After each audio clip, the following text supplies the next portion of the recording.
Hello, and welcome to Successful Not Satisfied. Here is the podcast where we interview executives, CEOs, and business owners, much like you, who are trying to figure out how to make it all work, make it go, and dealing with the daily challenges that most businesses face. Here you're going to learn about what they're doing to overcome those challenges, and hopefully you'll get some ideas to help your own company. So check it out, Successful Not Satisfied. Enjoy the episode. All right, welcome to Successful Not Satisfied. And today I have with me Doug Reitz. And Doug is the owner of Mark Wilson Construction. Welcome, Doug. How are you? I'm doing great. Happy to be here. Great. Well, there's a little bit of a time difference. You're out in California, correct? Yeah, it's still dark outside. So Doug got up early to meet with me, which is wonderful. But Doug, thank you again for coming on. So the premise of this podcast, and some of you might have listened to my old podcast, we talked with a lot of subject matter experts, but the focus of this one is really talking with business owners and getting understanding some of the challenges that they face and some of the successes, some of the wins that they're dealing with. And Doug was kind enough to be one of my first guinea pigs out of the gate. So thank you again, Doug, for that. But today we're just going to have a conversation. And I'm going to share Doug's story. Well, Doug's going to share his story. I'm not going to share it for him, but we're going to sit here. We're going to chat and talk about life, liberty, the pursuit of happiness. But more importantly, we're going to talk about business culture and a lot of how that relates to success in business and also some of the pitfalls that go along the way. So what you're going to hear throughout these episodes is more of a discussion on some of the sides of business that we don't really get to talk about, or maybe are comfortable talking about with other people. So that's where, again, it's great to have people like Doug that are going to jump on here and share some of their experiences as well. So Doug, tell me a little bit about the company you own. Wow. Well, I'll take you back because the company that I own now, the culture started, you were talking a lot about culture, actually started way back with a company called RG Fisher. And my old boss from the previous company I was at before I came to MWC worked with Mark Wilson himself, the namesake of the company. And the philosophy there was being a true builder. It was understanding the production rates, understanding relationships.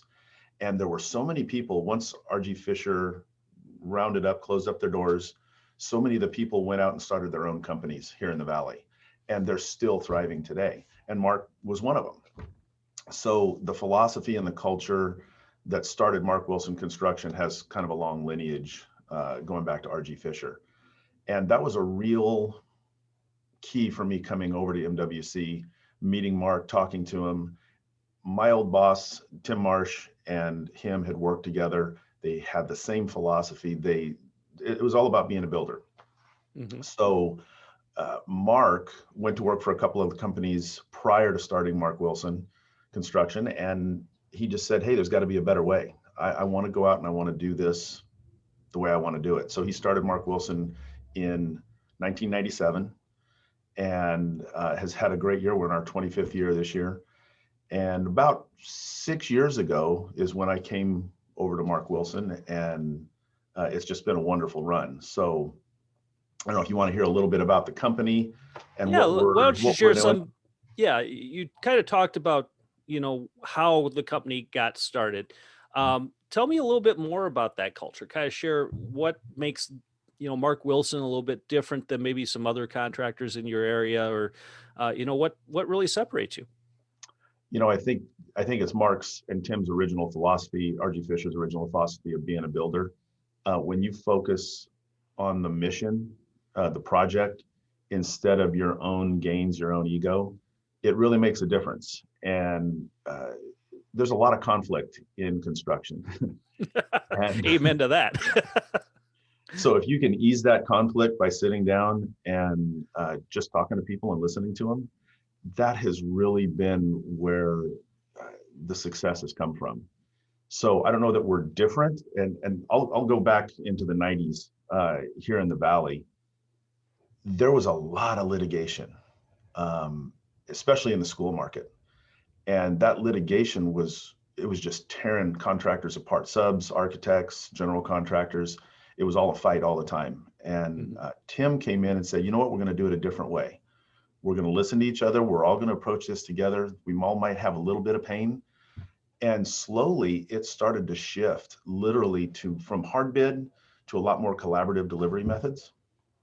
And those collaborative delivery methods expanded, and it really took on a life of its own, 2000 to 2010. And a lot of the subcontractors and architects and owners went, wow, this is a really good thing. We're not going to court. We're all getting along. Projects are getting done on time. Let's keep doing this. So we have been able to carry that on in 2010 to 2020. And that's really what our focus is now. And I think, I don't know if it makes us different, but we really fit in the Valley with those people that have that same philosophy. Mm-hmm. Do you still see, because I've experienced this here in the Midwest, where, as good as some contractors are, there's still that disconnect because contractors a lot of times rely on subcontractors, plumbers, HVAC, whatever it might be. And it seems like no matter what project, whether it's a home, whether it's a building, there's always that disconnect between, your company and the outside world that you need to coordinate with. And it's like, well, we set a timeline, we set a budget, and then all of a sudden it's all blown out the window because timelines aren't lining up. You're completing work and waiting for the next guy to start, and he can't start for 3 weeks, or all of a sudden there's a 10% increase because of maybe cost of materials or whatever. How do you manage that? Because that's the part of construction I always saw was, there's a lot of commodity that goes into it. Building costs can go up just because raw material costs go up. I mean, we're seeing that right now with lumber and everything else. But how do you manage that? Early. Discuss it as early as possible. We've kind of taken on the saying, I guess there's people that like to be firemen and just put out fires all the time. But as soon as you see that smoke, as soon as there's a little bit of there might be something wrong, the clients that we deal with, they want to hear about it early. They really, truly believe we're in this together. And there are some that just go, hey, I still want to get mine. And they're few and far between. But when that happens, still coming to them and saying, hey, we've got a problem. How do we want to resolve it together? And the most important part of that is listening to what their concerns are. And when you can hear what their concerns are, all of a sudden, all of these new ideas start coming out. You understand where they're coming from, and maybe there's a whole different way of solving the problem. And the openness that has to be a part of it is very, very hard. And I don't know if you've experienced, because as soon as you got bad news, nobody wants to hear bad news.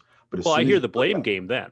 Oh, Everyone's pointing the fingers and it's always everybody else's fault, never mine. So it's because of you, or it's because of a different contractor that I'm delayed, or that the costs are going up.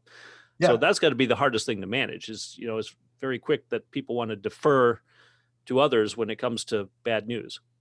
Yep. So when you take ownership yourself, you know what? Yeah, I should have, when you come to them and say, hey, I should have seen this coming. I apologize. I missed this. So how are we going to work on it together? Or what can I do to help you out? That is the great equalizer. People go, oh, okay, they're not looking at just slamming it down my throat. They want to be a part of the solution. That has been really, really important here in the Valley for us in building a reputation and a culture. And that goes to employees too. When your employees see that it's not about the blame game, it's almost like you're giving them permission to be nice to one another. And when you're nice, things come out pretty well. That is very true. Quit being defensive and life gets a lot easier. Absolutely. Yeah. Yeah. I don't mean to be flippant about it, because it's one of the hardest things. Conflict has always been something back when we were kids. Don't get in fights, don't argue, just, get along. Well, that's ingrained in us from, kindergarten on. Mm-hmm. Conflict is one of the best things as far as a cultural item. Everybody here is encouraged to, hey, if you got something to say, you might disagree, go ahead and say it. You're not going to get slammed for it. I'd really want to hear what you got to say, because we might come up with a better solution. And I've had a couple people ask me, well, why is conflict so important? If you can get other ideas, how can that be a bad thing? You may learn something, but you have to leave your ego at the door, because you had an idea coming into the meeting, and naturally your idea is the best.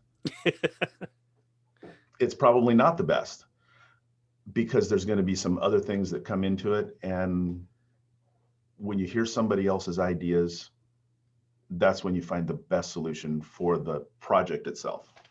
I love that you shared that, because one of the biggest challenges that I run into with most of the clients I work with is they want to avoid conflict altogether.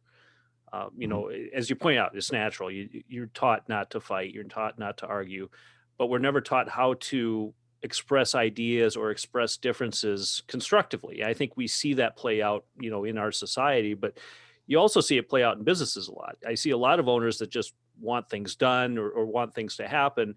And you're right. Maybe they believe their idea is the best when really some other ideas might be even better, but they've got to Mhm. be willing to let go of that ego, or let go of that um, either need to be right, or the feeling that if somebody else does this and they do it wrong, it's going to completely screw up my company. Yep. Well, some advice, and what you said is exactly perfect. It's so hard to get people to start talking. So we just had an instance on a job site where we had a client that we've been working with forever, and you still have disagreements. Just because you work together and you have a good relationship doesn't mean you're not going to disagree on things. So one of the things that I think everybody here at the company knows that they need to do when there's a conflict, it's tense. There's some emotion involved, even though you know each other and you say, oh yeah, we don't get emotional. Everybody gets emotional. We're human. Mhm. So this issue that we went through at a job site, the owner definitely had a different opinion about what was in the scope than we did. Mhm. So instead of saying, well, I believe this, you believe that, okay, we're going to agree to disagree, we started talking. We got in front of a whiteboard and we started writing everything down that they thought, everything down that we thought. We went back through some of the documents, and it came down to two things. One, both of us had a little bit of a misunderstanding of what the situation was, pure misunderstanding. Both of us had a different view of the facts until we reviewed them together. And the last thing it's really interesting, it took a little bit of time for it to settle in of what, because when you have something on your mind, you believe it. Well, when you can put it on a whiteboard, you can go away, you can research a few things, those facts start to settle in your mind, and you get that time is a really big factor just to let things percolate. Mhm.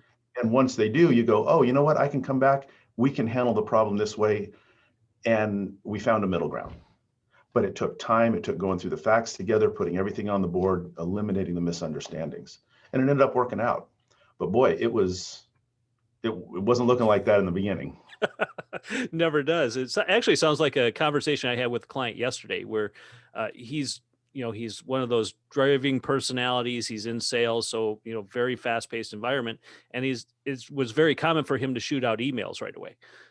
And of course, if the emails are always in positive light, or dealing with an issue, it can come across very negatively. And one of the solutions we talked about was, maybe write that email now, but then take a step back, give yourself time to process it, instead of just send it on its merry way. Yep. It also gives you time to research. It also gives you time to find out more information. And I think that's true of all of us. Once we get in that kind of emotional state, we're not thinking 100% clearly. We're focused on our needs and maybe not worried about the others. And then we just hammer it out. And that creates a vicious cycle where now we've upset somebody else. So then they feel they need to react. And then it's just a constant volley of shells going back and forth until everyone's upset.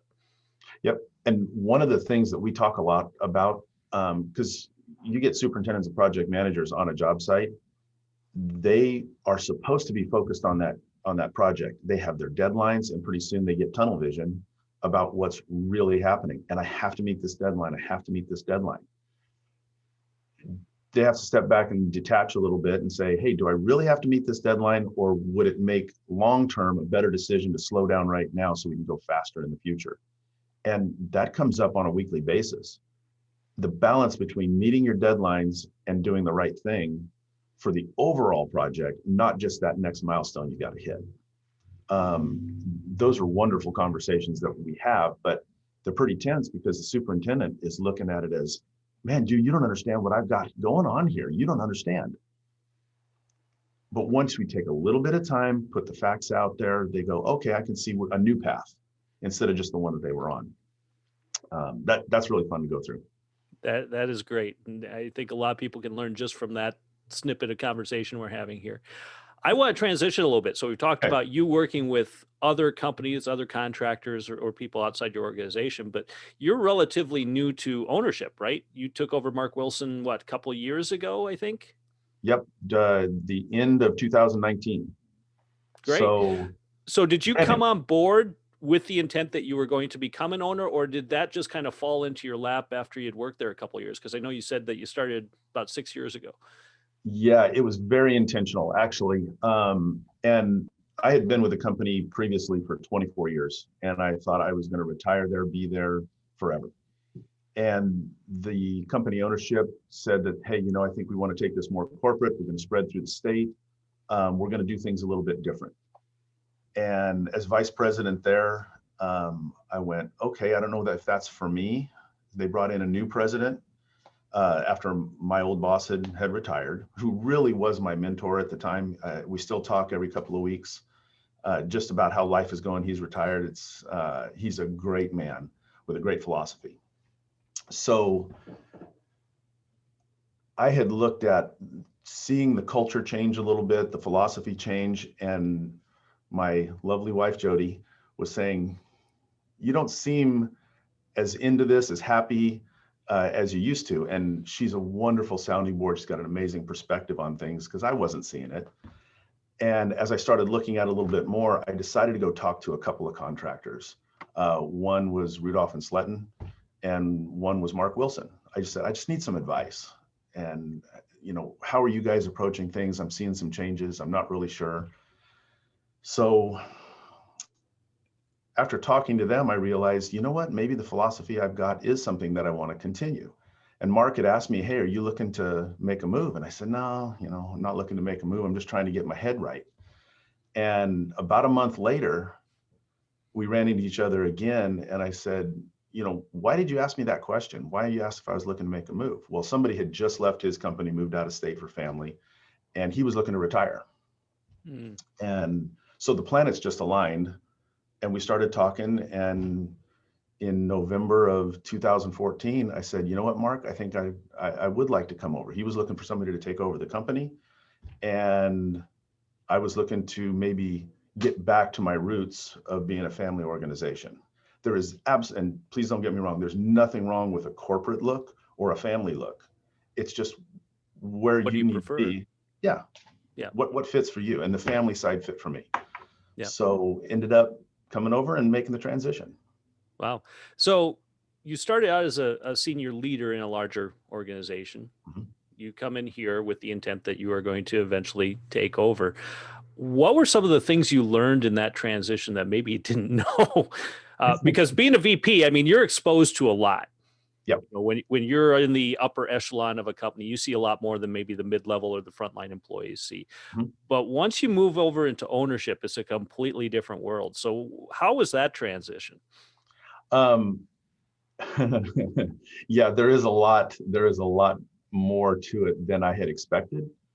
And I learned a lot. I had some great people that I had brought in around me that really got my head straight and said, Doug, you need to start thinking like an owner, not as a president, not as a vice president. And I go, yeah, I am. And they said, no, you're not. And and eventually they were right. I started changing the way I looked at things. Do you have an example you can share? Because I'm sure there's other people that maybe have even stepped into ownership that think they're an owner, but they're still kind of acting as a. Yeah. As a vice president, well, I started off as a clerk. So I came up through the field. I was an administrator and an APM, PM, project executive vice president. So I saw the field side of it coming up. And for me, it was all about process. If you've got the right processes in place, then you're good, because then everybody's going to follow the processes. As an owner, it's not about, yeah, you have to have the processes in place, but it's more about the people and having the right people in the right seats on the right bus. So making that shift in my mind, plus it's not just about building the projects. One of the things I really had to learn, and Mark was, and I'll tell you that story, he actually made me come from being a vice president of a $150 million company to a $15 million company. And he says, I want you to be a project manager. I'm like, man, I did that already. I got that. Well, the more we talked about it, he wanted me to work with every superintendent in the company Mm, before I took over the company so I could get to know all the people, because he realized it was about the people. right. Then he got me into the financials, cash flow. Now, as a builder, I know how to build projects. I can do it in my sleep. It's wonderful. Been doing it for 30 years. But I had not been a part of what cash flow means, financials, bonding, all of those things that make the company run truly. If you don't have that in line, it doesn't matter how many good people you have. Right. So that was something that really took me by surprise of how much I had to focus on the financial side. So Wow. I don't know if that hit the question there, but those are the two No, things. it hit it People in finance. perfectly.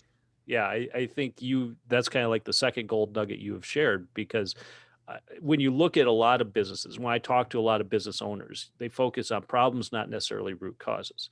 So when we talk about process, when we talk about strategy, all that ties around people. And that seems to be the quotient they forget, or they just assume people are just another, tool in the machine to keep it running right.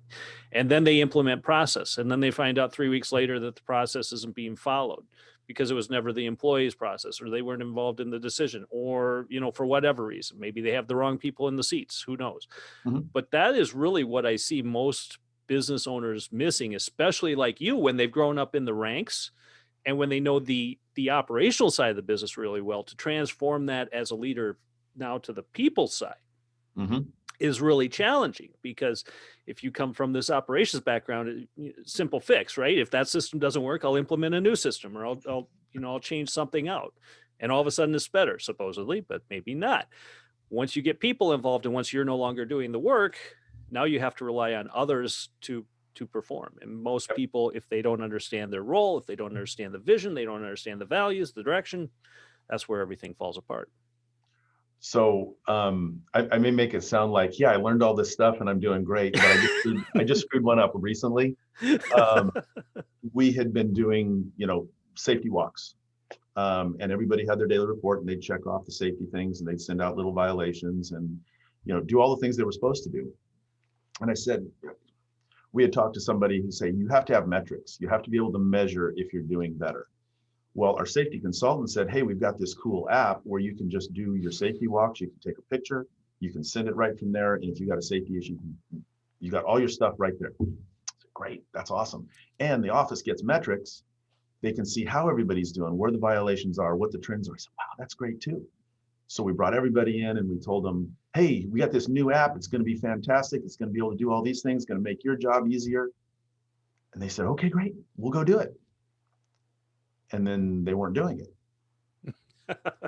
And we go, hey, why aren't you doing it? Oh, well, you don't understand. We did some more training. And they still weren't doing it. And now I'm starting to get the feedback.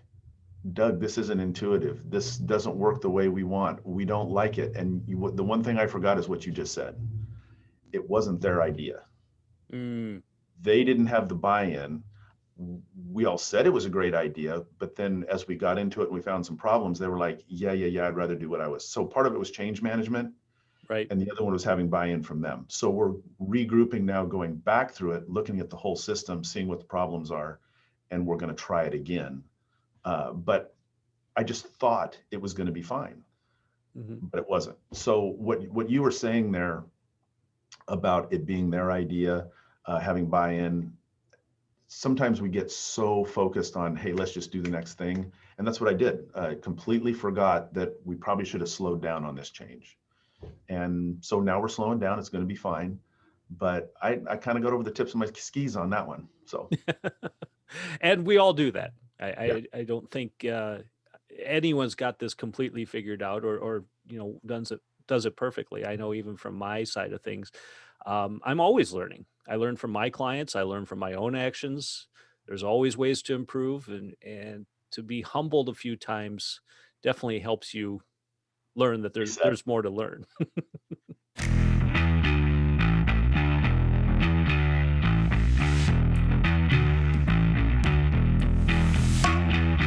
Are you feeling like a prisoner in your own business? And what I mean by that is, you spent all your time growing this company and you've gotten it to a point where it should be functioning on its own, but you still find yourself doing more than you should. You're getting way more in the details, and you're getting stuck working on things that you have the staff and the team to actually solve for you. If you're finding that you're stuck here and that you can't find a way out, you can't seem to grow your top line sales or your bottom line revenue, please feel free to reach out. Check out danpaulsonletsgo.com. That's Dan Paulson, letsgo.com, to learn a little bit more about me and my company and what I can do to help you out. You can always reach out to me there and schedule a meeting. There's no obligation, no cost, and I might be able to provide you with some solutions that can help you get out of your own way.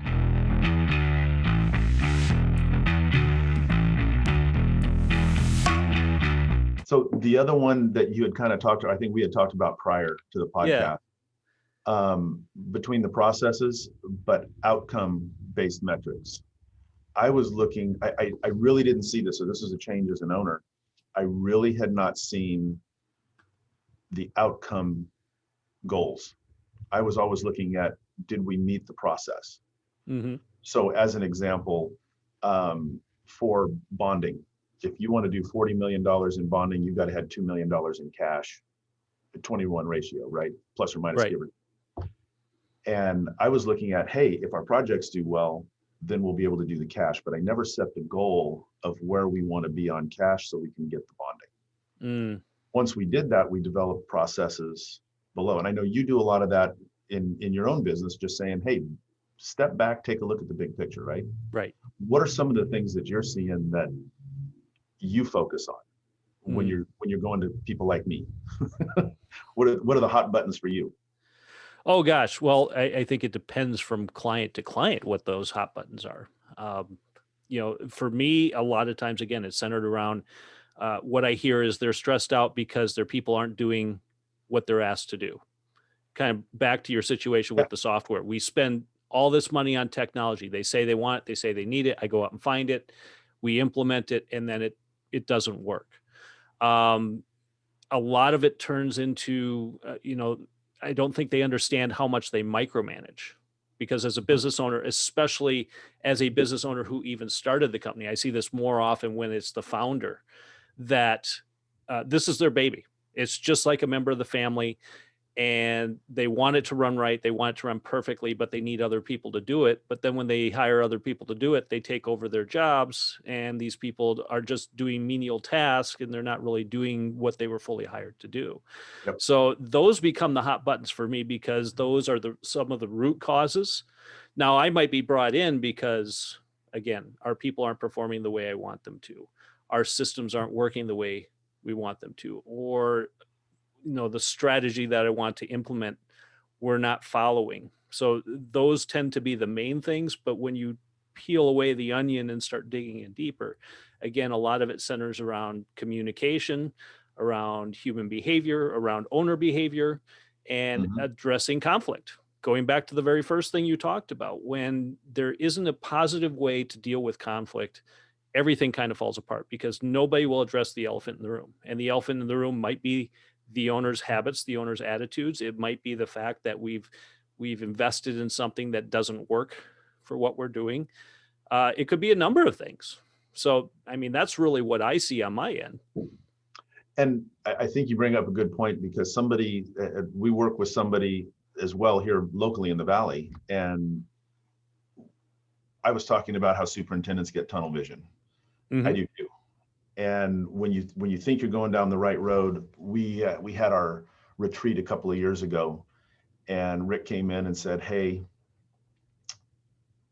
what are your challenges going to be?" And I said, "We don't have any challenges. We got backlog. We've got things that are coming up that we've already got. We're good. We're in pre-construction. We got great relationships. We've hired a couple of good people. We're good. What do you want to talk about?" And he goes, "Yeah, but what if that doesn't happen?" I said, "It never doesn't not happen." There are a lot of people saying that back in 2008, 2009. Right?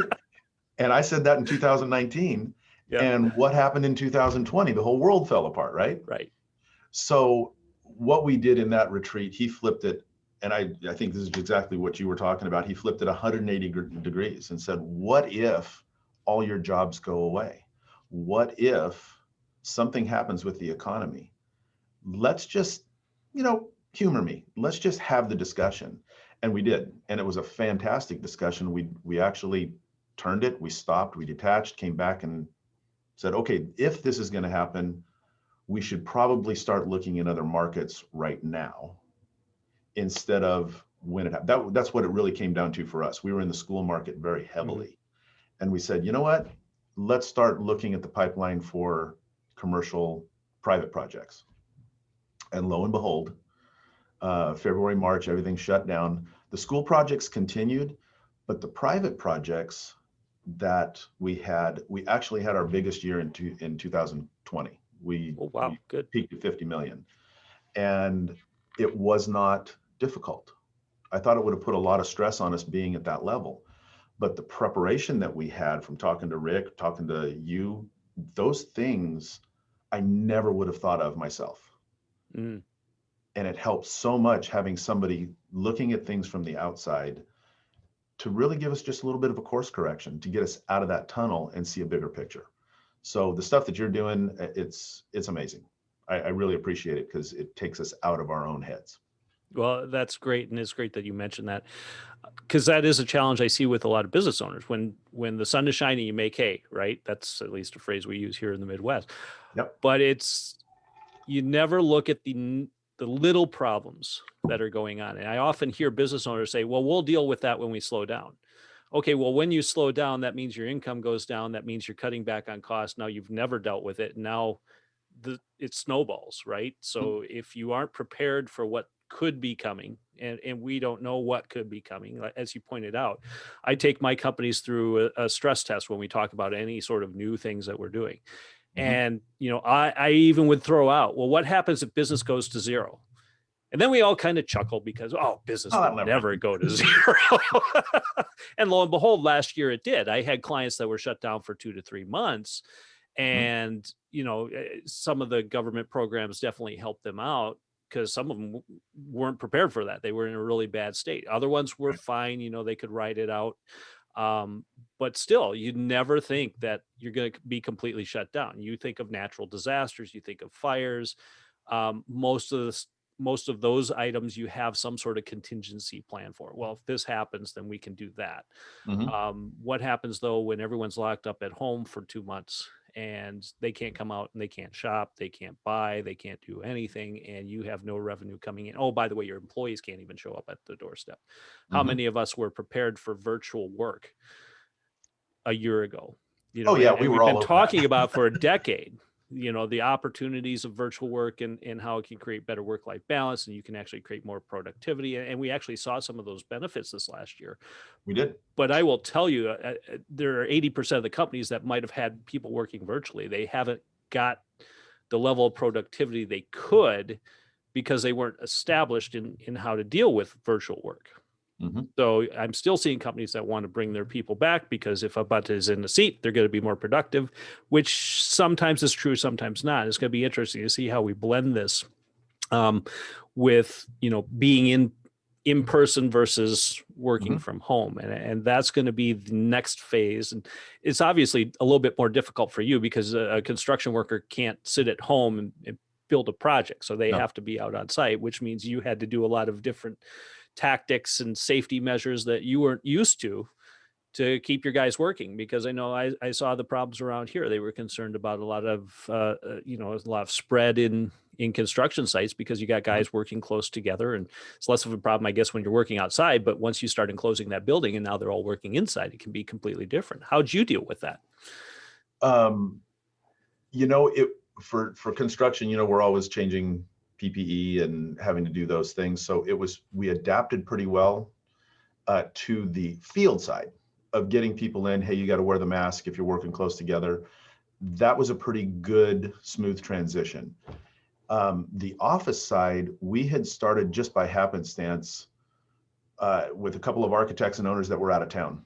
So we had purchased Zoom in June of 19, and we started doing some virtual meetings. But from a company standpoint, that was not implemented company-wide. So I'm really proud of everybody that's here. And I want to tell you a story about what we learned about ourselves. But as far as the virtual learning and how we adapted, the day that everything shut down in Fresno, we were able to get on a Zoom meeting with the entire company and say, guys, this is what happened. We don't know what's going to happen tomorrow, but I can tell you, we'll get back to you tomorrow and let you know what's going to happen. So we actually had a company-wide meeting for the first week every day. Mm. Because I don't know if you remember it or not, but I do. We were 3 times a day, the rules were changing. Okay. So we didn't Yes. know what. So the biggest advice I could give, or the biggest thing that I learned, is you don't have to tell somebody what's going to happen a year from now or a month from now, but you have to tell them what's going to happen today.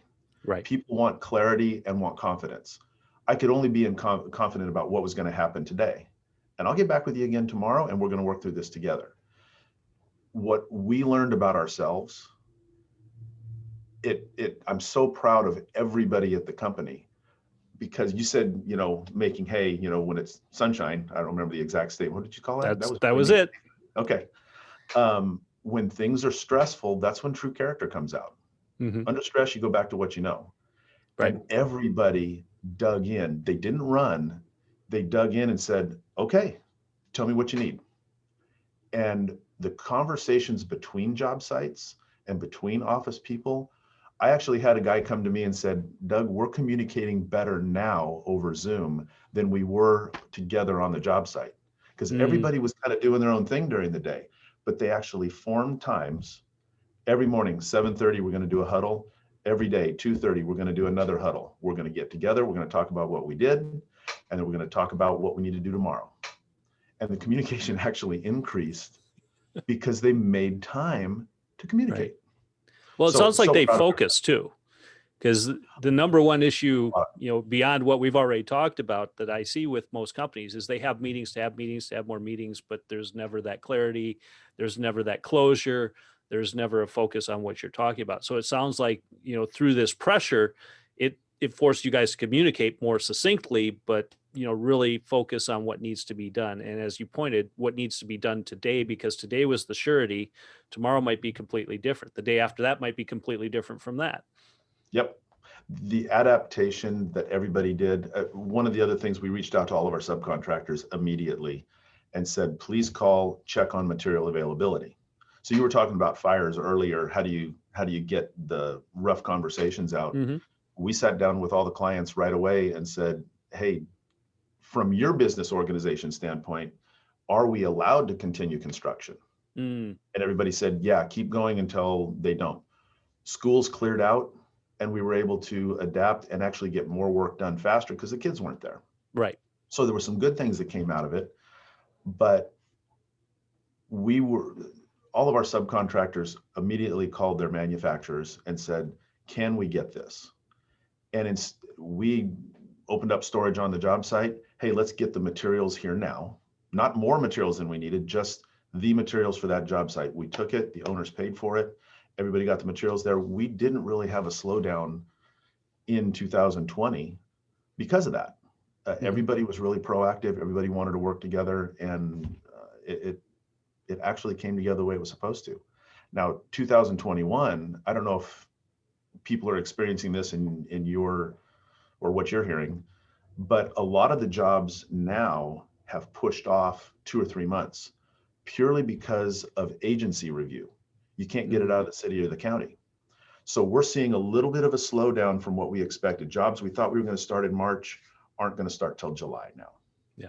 So we're going to be a little flatter this year than we had expected. We're not panicking. I'd much rather be a little bit slower. We'll probably go from 50 million, we'll probably drop down to about 35, 38 million this year. In our opinion, that was okay. We could try to go out and bid more just to do volume, or we can be happy with the stuff that we have and do a quality job there. Yeah. So we're not jumping out of our own way to go out and find some things that are going to make us more stressed. Well, it sounds like, again, you prepared well for it, because many companies, just by the numbers you're saying, that's a pretty significant cut in revenue. Yep. And you've got to figure out, how to balance that out. Now, again, those are projects. It's keeping people busy. but you got to work through it. And most people, they panic and do what, you pointed out. They're going to go out and find more jobs. They're going to race to underbid, undercut, and then price becomes the problem, because you can never discount your way to success. There's always going to be somebody who's going to be lower. And if it's a race to the bottom, everybody loses. So, business owners really have to get out of that mindset, and they've got to understand what's the problem before them, and figure out the solution to that. Now, you've talked a lot about your people, and you obviously have a very good team in front of you. I'm sure you inherited a lot of that team, but you probably also had, as taking over, I see cultures that, while you want to maintain as much of that culture as possible, they do change, and you bring in your own flair to it. And so how was it when you stepped into the ownership role? How did you either keep your team or figure out, who's in the right seat on the bus or who needs to move? What were some of the challenges you faced with that? There were quite a few challenges, and it was the way Mark approached it, I think, limited those challenges by having me come in and work with all of the project teams. We had a really unique situation because of the transition. There were two things that happened, and it really caused a change in our size. The profit margins from back in 2010 to 2014 were actually very good in some of the delivery methods in the markets.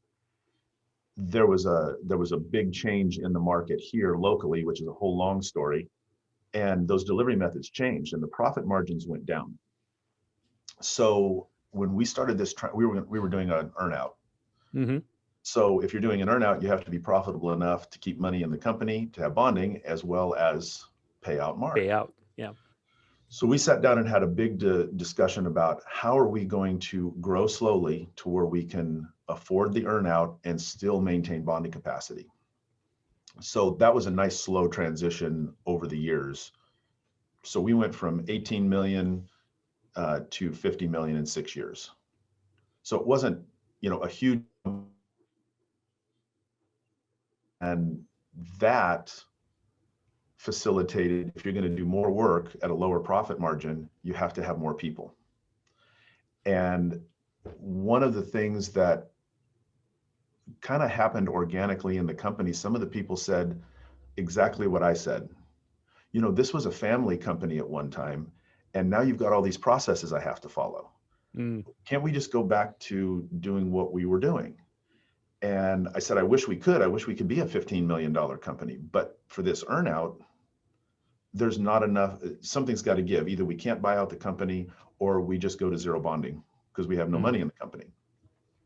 And some of the people said, you know what, Doug, I don't agree with that. I have always wanted everybody to be happy at what they're doing, because my experience, I finally realized I wasn't happy. And you have to go find what makes you happy, and you have to work where you want to work. So we did have quite a few people say, you know what, this isn't for me. I want to go do something else. And we still talk to them today. It's all good. It didn't leave poorly, but everybody has to find their own place to where they feel comfortable. And we've still got quite a few people that are here. It's about half and half right now. We hired a bunch of people that have the same philosophy, that want to be at that $40 to $50 million company. And they love the processes, and they want to help a company grow. So those challenges, it was hard to see people leave, but I'm still so happy for them because they found something they love to do. No, that's great. Did you ever have a situation where somebody should have left, but they didn't want to go? We have had a couple of those, yes. Because that's what I run into. They're too afraid to leave because they don't know what else is out there. So then they stay and they're miserable, and then they're making everyone else miserable because they're miserable and they don't want to follow the rules. Yeah. And that was at my previous company and this one. So you see it, and those are the hardest situations because you form such a close bond with people. We've known each other for years, and for our philosophy and for everybody that's here, it's not just mine, to say the easiest thing when you run into something like that is just to walk up to them and say, hey, it doesn't seem like you're as happy as you were, or it doesn't seem like you're as motivated as you were. What's going on? And once you start talking about it, and if you've known them for a long time, you just have that conversation. And the answer kind of bubbles up. Hey, maybe Mhm. I shouldn't be here. Yeah.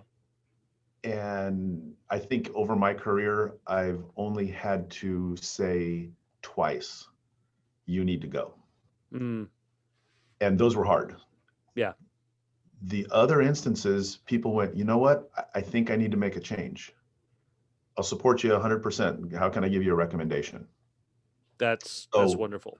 Yeah. yeah, and it works out because then it's their idea and they understand and they're happy moving on to something else and find something that they Mhm. love. Well, and you brought up a very good point, and this is why I tell a lot of my clients as well. How do you help with the soft landing? So they now realize they're not a right fit. Maybe they realized that before, but now it's come to the forefront. You understand they're not a right fit. They're not going to stick around, or if they do, they're not going to be successful here. So what I see a lot of owners do is they just say, well, great knowing you. But the good ones will say, well, how can I help you? I'll write a recommendation. Or, Mhm. you know what? I've got a colleague that owns this company, and I think you would be a better fit for what you need there. So I can maybe even set up an interview because I know he's looking for people. Those are things you don't see a lot of owners address. And as much as possible, I'd say 90% of the business owners I talk to care about their people. Mhm.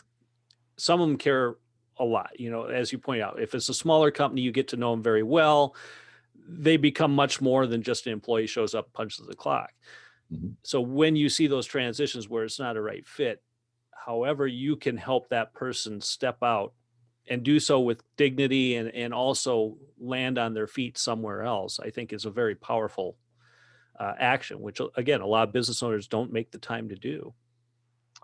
So here locally, and I'm sure you see it in your local side as Mhm. well, there are a lot of contractors that have a similar philosophy. And Sure. so a lot of the general contractors here in town, it's it's a very small world. We've either worked together at another company and now so you build relationships across companies. There are some that look at it as competition and I will never talk to you. If you take Mhm. somebody from me, we're done. Yep. Those are competitors. I prefer to see it as rivals. Um, Rivals make us stronger. I I've got some great friendships of people that are literally competing on a hard bid basis or a negotiated basis. We go head to head quite a bit. Mhm. But being a rival, they make you better. So if somebody is a better fit, and we just had somebody leave here to go to one of our rivals, and he's much happier. It's the type of situation, they're a little bit bigger, more corporate, they have more people doing more things.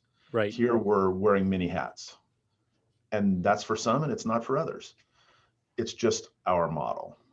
And I'm so happy for him now that he's over in a place, and that company is a wonderful company. They beat us, we beat them, kind of goes back and forth. um, but they really make us better because we know we have to raise our game. So yeah, it's good when you can help somebody out. That's um, great. you had asked about philosophy earlier, early on, about culture, Sure. and I had said RG Fisher was about being a builder. Over the years, being a builder has taken on a new meaning for me, because you think technically, oh, can you pour concrete, can you frame a wall, I'm a builder. Right. What has made life easier for me, knowing that somebody wants to leave and go somewhere else, if I can help them get to where they can build their own life, whether it's building something better for their family, building, faith, building trust, building respect, that's building too. Mhm. And the clients that we work for, it's the same thing. Once we finish a building, if we're building a church, they get to build faith in the building we just built them. Mm. If it's a school, they get to build knowledge in students. So we're looking at something that's a little bit bigger than us, and everybody that's here goes, wow, look at those kids' faces when they walk in on the first day of school. That's what's a driver for us. And if somebody wants to leave or stay, hey, they're going to go build a new life. They're going to be able to, make something better. And we've had a couple of people come back. They thought they wanted to do something else, and they said, you know what, I think I'd rather be here. I'm good with that too, because they're fantastic people. Great. So Anyway, that's the story about the folks. No, I think you just articulated a vision really well, Oh, because most thanks. people don't look at that level of depth of what they do. They see the construction, the walls, the concrete, and everything else, and that's as far as they see. Well, if that's all you're doing, then you've just commoditized your business. Now it is a race to the bottom because it has to be who's going to be the cheapest. What Right. you've highlighted is something much more in depth, which is again is going to drive and motivate people a lot more than putting up a wall or wiring a building. It's really about what that building provides to the people that are going to be using it. And I think that's a wonderful approach. So I just heard from the former CEO of GE. Not personally, he didn't call me. I just listened to Got him him on on a a speed podcast. dial, huh? So his was much more of a family approach, and he described Netflix as being a much more corporate approach. Mm, And he said neither one is wrong. There are different people in the world that are looking for different things, and the corporate side that is driven by productivity and dollars and the win versus how you feel when you go to work. Everybody feels good when they go to work as long as they're in the right place. So we've got what we do here, and others have what they do, and at the end of the day, we're all building the same kind of things, and that's what we've got in common. that's a great approach. And I need to get you back to work. I appreciate all the time that you're spending with me here, but I'm sure you've got other things to do. So as we wrap this up, Yeah. one of the questions I just want to ask is, you've talked about a lot of different things here. So if Mhm. you were approached by either a newer executive or maybe even a newer business owner, because you've kind of been Mhm. through this path yourself, what's the one nugget of information you would share with them that you believe is probably the most important thing they need to know as they start building their career or building their business? Mhm. Um, Realize you don't know what you don't know, and put your ego back over here. When you're put into a leadership position, the first thing that went through my mind, I screwed it up for years. I thought I had to have all the answers. And once you take that pressure off yourself to where you can talk to people, listen to people. I mean, at MWC, it's listen, plan, build. The first thing is listen. And that is the hardest thing to do because you're in charge and you should have all the answers. Everybody has all the answers. You just get to pick the best of the best and put the right answer together. So if anything, and like I said, I screwed it up for years and years and years because I couldn't get that concept in my head. But once you start listening, you learn so much and you can make decisions so much better. That's going to provide the right solution for whatever situation that you're in. So listen and That learn. I That's a great advice. We all probably need to listen more than we do. So with that, I'm gonna say thank you again, Doug. I really appreciate you taking the time to come on, as especially the first one in the new series here. So it's wonderful to have somebody who has this much knowledge and is willing to share it openly with the listeners, because I really believe that from a business side of things, this is really the stuff people need to hear. It's great to have subject matter experts come in and talk about best practices, but bottom line, when you're dealing with it firsthand, that's really what people want to know. How do you go through the ups and downs? How do you work through it? How do you learn from your mistakes? So again, thank you very much. I appreciate your time on this, and I look forward to continuing the conversation further later in the future. Absolutely. Thanks for having me on, Dan. Love it. All right. Thanks, Doug. Have a good one. Thanks again for checking out Successful Not Satisfied. Hopefully there's something you learned and you're able to take away and use in your own company. Check out our next episode in the coming weeks. And also, I would like to take a moment to thank our sponsor, KGI Design Group. They have been instrumental in helping put these podcasts and many other things together for us. They do a lot of my graphics and my branding, and if you need help with that, I urge you to contact them. KGIDesignGroup.com. Thanks again.